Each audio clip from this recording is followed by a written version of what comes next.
Hello everyone and welcome back to Top 10 Gaming. I'm your host Connor Munro and I am a king of cheese.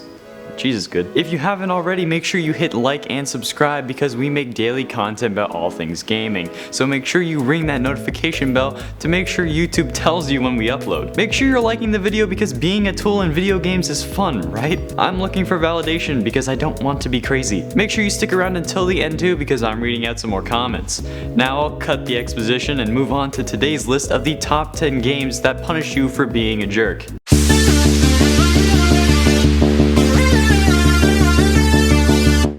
Number 10, Mass Effect 2. Space cows are four-legged, two-armed, peaceful beings in Mass Effect 1 and 2. They don't bother Shepard and aren't aggressive towards him, that being you. In the Overlord DLC for Mass Effect 2, you have the opportunity to ram these space cows while driving the Hammerhead 6.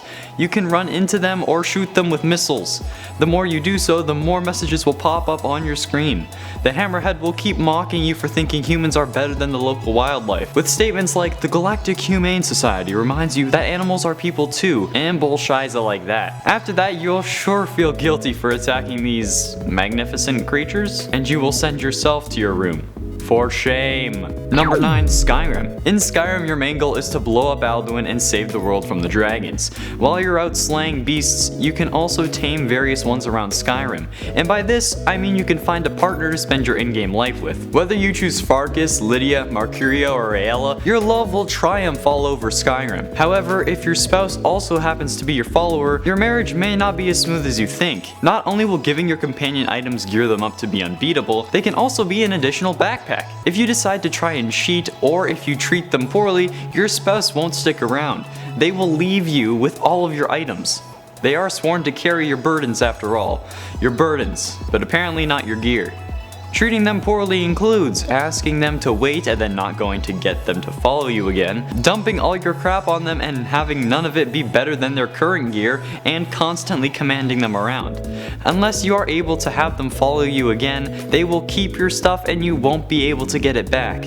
Sucks, man, but that's what you get for not marrying Isolde. Number 8, Bushido Blade. In the 1990s, a new game was released called Bushido Blade, a sword fighting game that focused on honorable combat and being respectful to your opponent. Being a dick in this game will just straight up cause your playthrough to end. It was supposed to add realism, but I don't think if you play a little dirty they'll immediately kick you out. I mean, have you seen Karate Kid? The dishonorable acts in this game include attacking before both participants have bowed to each other, striking an opponent from behind, even though if they can't react it's their fault, and throwing sand in your opponent's eyes. I've seen all of these things done in Arrow and it just makes it more entertaining.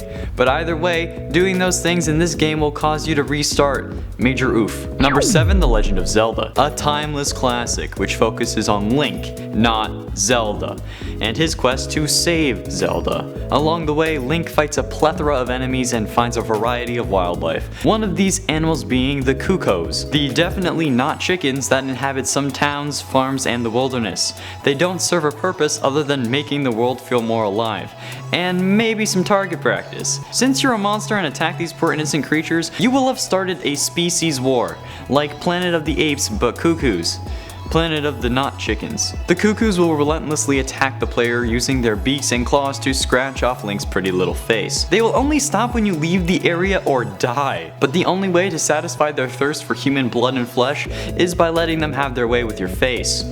That sounds weird. Number 6, Rune Factory. The Rune Factory games combine farming aspects from Harvest Moon with fighting.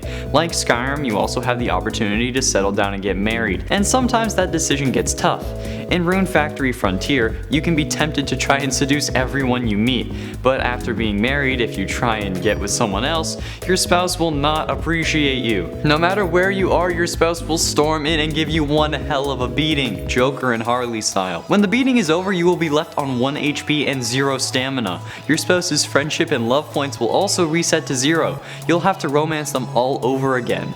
This can be tough if their favorite items are rare and hard to find. I can give you a surefire way to get back with your spouse after being a dingus. Just give them a stick. bitches love sticks. Number 5, Pokemon Mystery Dungeon. In most Pokemon games, you earn Poke, which is the currency of the Pokemon universe. The same remains true for Pokemon Mystery Dungeon games. However, the shopkeepers are Pokemon as well. While visiting an in-dungeon store, you can try to steal the items from the shops, since they're just laying there on the floor like the aisles of a Dollarama. But if you do indeed decide to try your hand at some thievery, the shopkeeper will immediately catch you and lose it. You'll end up fighting the shopkeeper, and it will be one of the hardest fights of your life. The shopkeeper has a giant health bar and takes 2 turns instead of 1. Their attacks can also quickly knock out any high level Pokemon. If you somehow beat him, another shopkeeper will respawn every 6 steps you take. Half your money will be missing, and so will half your items. The items you stole will be turned into plain seeds, which restore 5 belly and are worth 1 Poke. 10 out of 10 do not recommend. This is not the comb bee's knees. Number 4, Metal Gear Solid 2, Sons of Liberty. In Sons of Liberty, you aren't playing as the typical Solid Snake, you're playing as Raiden. Fans were reasonably disappointed when they found out, since Skyliner and camo cardboard boxes have become a staple in Spec Ops missions. Raiden had a girlfriend though, and you know this is going to cause some problems. Sorry babe, I love you, I'll be home soon. Raiden was likable and the gameplay gave you the option to do some pretty cool things. But oddly, the devs anticipated future serial killers would play this game, so they gave the player the option to shoot seagulls. If you decide to let the devil dance on your shoulder, Raiden's girlfriend will call and scold you. She will even refuse to save the game for you until you apologize. If you've played the game, you'll know how important saving is. This is a low blow from your girlfriend and she honestly couldn't care less. Savage. Number 3, Grand Theft Auto 5 Online. I love Grand Theft Auto 5 Online, and the recent update is pretty exciting, please unban me. The free mode events are fun, please unban me. And being able to play with my crew and friends is fun as hell, please unban me. But for the people who want to play with random internet peeps, you will find yourself in a public session, filled with countless players who will probably ruin your day, be it with an oppressor or with mods. But Rockstar knew this would happen and they planned for it. If you are constantly dropping out of jobs midway through, be it for rage quitting or otherwise, getting voted out of jobs, getting reported for annoying players or griefing, constantly blowing up other players' vehicles, the random pedestrians are fine, but the vehicles owned by other players is a hard no. But it is so tempting just to chuck one small grenade into the car fiesta outside of the Diamond Casino and Resort. Anyway, when you do enough of these things, you are put into a class of players called Bad Sports, where you will only be able to join sessions with other bad sports, and you will be forced to wear a dunce cap on your head. Ah, Rockstar, you handle things like this so well. Please unban me. Number 2, The Witcher 3. The Witcher series is full of choices for the player to make. Some of these are obviously more difficult than others. Though Geralt claims witches are neutral, he has more of an impact on those around him than he thinks. In The Witcher 3, you have the largest repercussions for making specific choices. In the game, Geralt is trying to find his adopted daughter Ciri. When you finally get to her, you have several options as to how to go about being a father. If you bring Ciri to Velen and accept the reward, Ciri will think you only search for her to get paid, and not because she's your daughter.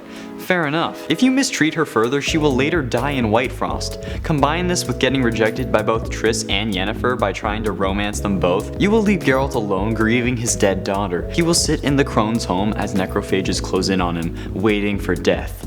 Holy crap sticks, that's dark. Number 1, Undertale. Oh boy, is this a doozy. Have you ever wanted to commit genocide? Have you ever wanted to break bones of family and friends?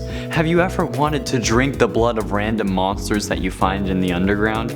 If you said yes to any of these questions, go see a therapist. Stop. Get some help. In Undertale, you control a young child who falls into the underground, where monsters were banished to live forever after losing a war with humans. But I mean, like, fair enough. There was a literal war between species and you lost. So to prevent another war, the victors sent you away. I think that's pretty fair. The game can be completed in several different ways, from not fighting a single monster for the pacifists amongst us, to the complete opposite for those amongst us who take advantage of being in a fantasy realm. You can kill every monster and just essentially be a spoiled brat whose mother said they can't have McDonald's because there's food at home. Taking this route will also cause you to eventually kill the main characters as well. Going on a killing spree is the genocide route, and it will lead you to missing out on important story content. Being a dick will prevent you from learning the main character's real name, and the last human child to enter the underground will ask you to join them in destroying the universe. You have no choice but to agree, and your decision will affect all future pacifist and genocide routes, unless you alter your save file. Having to get into the game files to fix things is some meta Doki Doki Literature Club. and it's by far the most effort you have to go through for your decisions to not affect anything else you touch. There we have it, the top 10 games that will punish you for being a jerk. What did you think about this list? If I got some details wrong with some of these, I am sorry. I have not had the opportunity to play all of these games yet. Before I go, I'm going to read out some comments off of another video, the top 10 glitches that actually improve video games. Keenan Martinez said, and they said mistakes were bad. Take that, mother.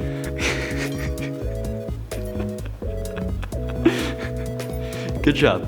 Good job. I like that. I relate. James Dickens said, that what would Bowser taste like comment? Fire this creep. Firstly, yes, I read your comments. All of them. Secondly, creeper. Aw man. Fatty0666 said, that's the reason I can't beat Gandhi? A glitch? Not fair. Well, you can beat Gandhi. The answer is nukes. Lots and lots of nukes. Thank you so much for watching, and if you're still here, comment banana and provide no context at all. Let's confuse the others. Until next time, I've been Connor Monroe, and I'll see you in another video. Goodbye.